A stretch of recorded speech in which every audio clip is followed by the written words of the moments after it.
Bonjour Léa. Michel, nous prenons la direction du Maroc à présent, où nous allons retrouver la journaliste Mouna Izdine. Bonjour à vous, Mouna. Bonjour Léa, bonjour Michel. Merci de prendre du temps pour nous parler ce matin. Chère Mouna, vous êtes journaliste, vous êtes éditorialiste, vous êtes aussi auteur de plusieurs ouvrages et vous êtes une fine connaisseuse, à la fois du Maroc, mais de ses relations avec la communauté juive et avec Israël. Et nous allons en parler ce matin avec vous, Michel. Oui, avec Mouna Izdine, qui est une journaliste, vous l'avez dit, au Maroc. Elle nous parle depuis le Maroc. C'est une journaliste engagée à sa manière, qui notamment s'exprime beaucoup aussi sur les réseaux sociaux.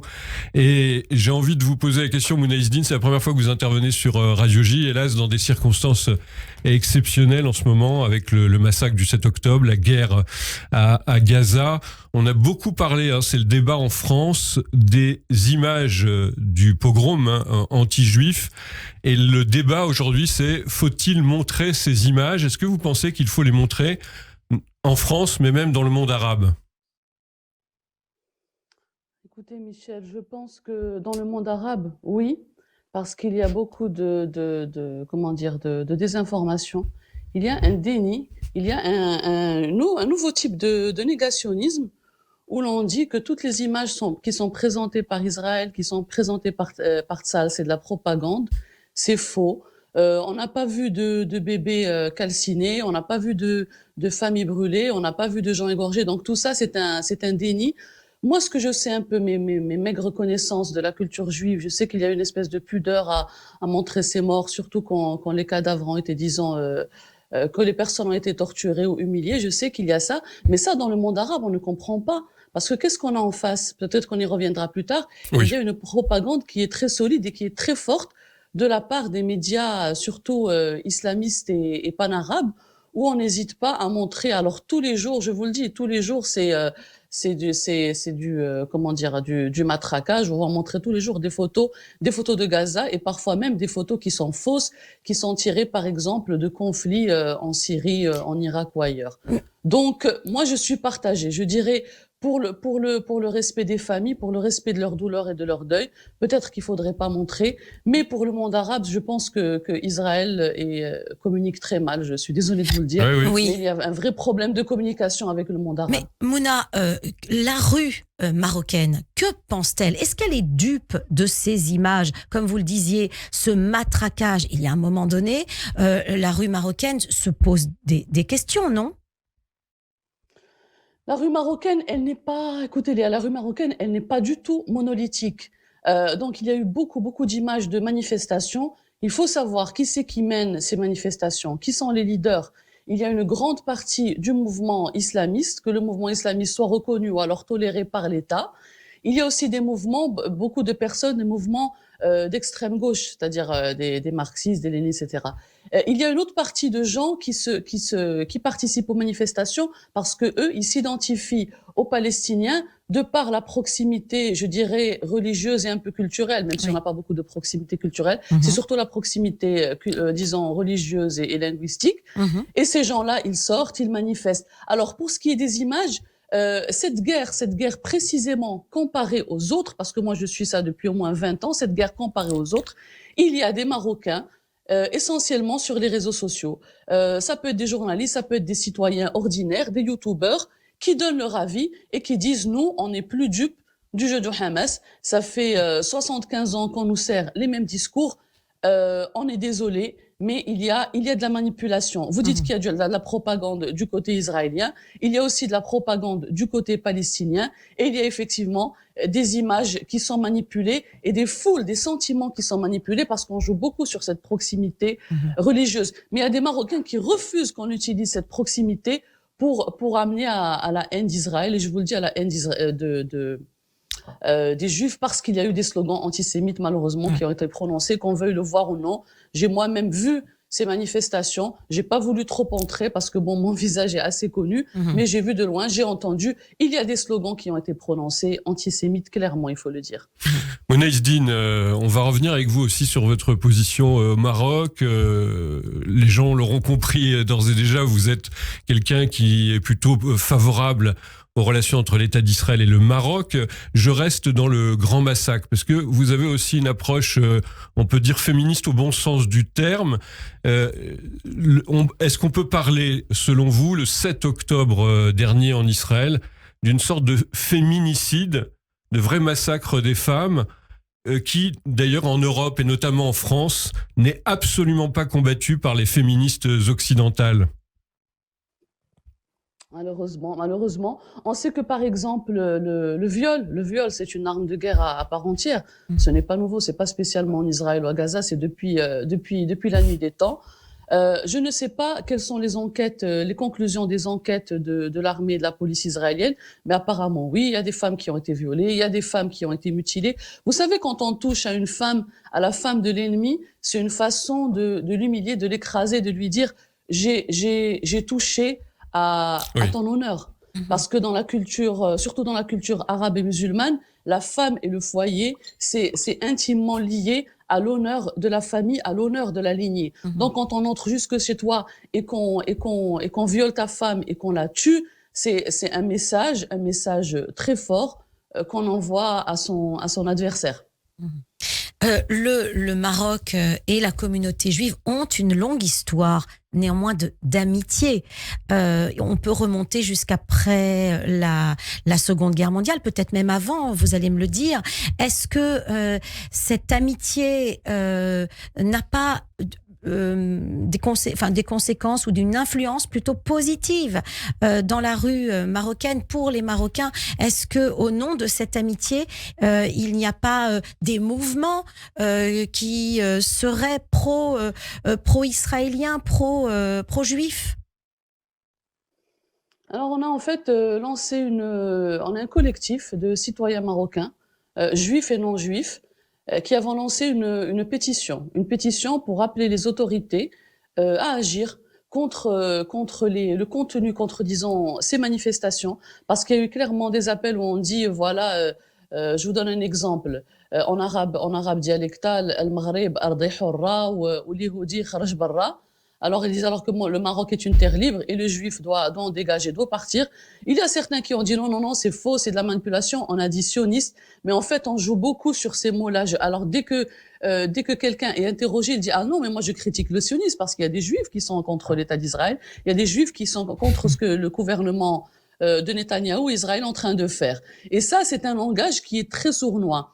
Parce que pendant ces manifs, ils en ont fait plusieurs. Et à un moment, on a eu, par exemple, je le dis clairement, l'ex-secrétaire général du Parti socialiste unifié, qui est un parti d'extrême gauche, qui est allé jusqu'à dire qu'on ne veut pas, par exemple, d'un monsieur, un fonctionnaire, un percepteur juif, au ministre des Habous, des affaires islamiques, qui gère en fait un ensemble d'immeubles et qui récupèrent leur loyer. Alors, tenez-vous bien, le monsieur s'appelle Guy Derry, n'est-ce pas? Donc, comme ils ne peuvent pas dire « Ah oui, comme il est juif, il n'a pas le droit de travailler ici. Ah, il est sioniste. » C'est quoi votre preuve que ce monsieur est sioniste et qui soutient Israël? On vous suit jusqu'au bout du raisonnement. Eh bien, ce monsieur-là a de la famille en Israël et c'est le frère de monsieur Derry, l'ancien ministre, donc qui soutient Israël. Arié Derry. Après qu'on ait... Exactement. Après qu'on ait interrogé ce monsieur, il s'avère qu'il n'avait aucune relation. Avec Donc, on a mis cette pétition pour pousser les autorités à agir. Mouna Izdine, restez avec nous. On va marquer une toute petite pause et on vous retrouve dans À Contre-Courant. Radio J. On se retrouve dans la seconde partie de À Contre-Courant, toujours en compagnie de Michel Zerbib. Et ensemble, nous avons le grand plaisir d'être en ligne, en direct, avec Mouna Izdine, journaliste marocaine. Ouais, Mouna Izdine, qui n'a pas la langue de bois, qui vit au Maroc. C'est intéressant. On est en train de parler depuis tout à l'heure des relations, d'ailleurs, le Maroc avec les Juifs, son histoire, le Maroc avec Israël. Je reste avec vous dans votre dimension journalistique, justement, Mouna Izdine. On parle beaucoup de la guerre de l'information Je crois que vous avez réagi à notamment la chaîne anglaise, la BBC, la chaîne nationale, qui a reçu très tranquillement le leader du Hamas, la branche armée du Hamas. Pourquoi vous critiquez cette chaîne de télévision, Mouna?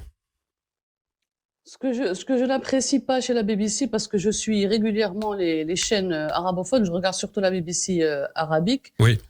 Alors quand on fait le récit, quand ils font le récit de cette guerre, j'ai dû estimer ça dans ma tête. Il doit y avoir 80% du temps de parole et 80% des reportages et de documentaires qui sont consacrés au côté palestinien. Donc là, je suis désolée, mais ça va à l'encontre de toute déontologie. Oui. C'est-à-dire, même quand ils font un reportage ou un documentaire sur le pogrom du 7 octobre, ils s'arrangent pour ramener sur le plateau quelqu'un qui va critiquer, soit un Palestinien, soit un Égyptien, peu importe, et qui va dire « Ah non, mais attendez, ils en ont tué 1400, c'est quoi par rapport aux 11 000 qui viennent d'être tués à Gaza ?» Vous voyez, et dans les termes mêmes... et ça, je trouve que ce n'est pas éthique. Absolument, dans les termes mêmes, il y a eu cette polémique avec la BBC et d'autres organes de presse, des agences de presse qui n'utilisent pas le mot terroriste pour désigner le Hamas. Ça, c'est aussi un gros problème de la guerre de l'information. Complètement, parce qu'en fait, quand on refuse d'utiliser le terme terroriste, c'est de la même façon lorsqu'on dit que les gens qui sont morts sont shahids. Je les vois sur les réseaux sociaux. Ils disent « Ah non, mais ce ne sont pas des morts normaux, ce sont des shahids. Ils se sont sacrifiés. » Des martyrs. Ils ont été, voilà, des martyrs. Ils ont été sacrifiés pour la cause.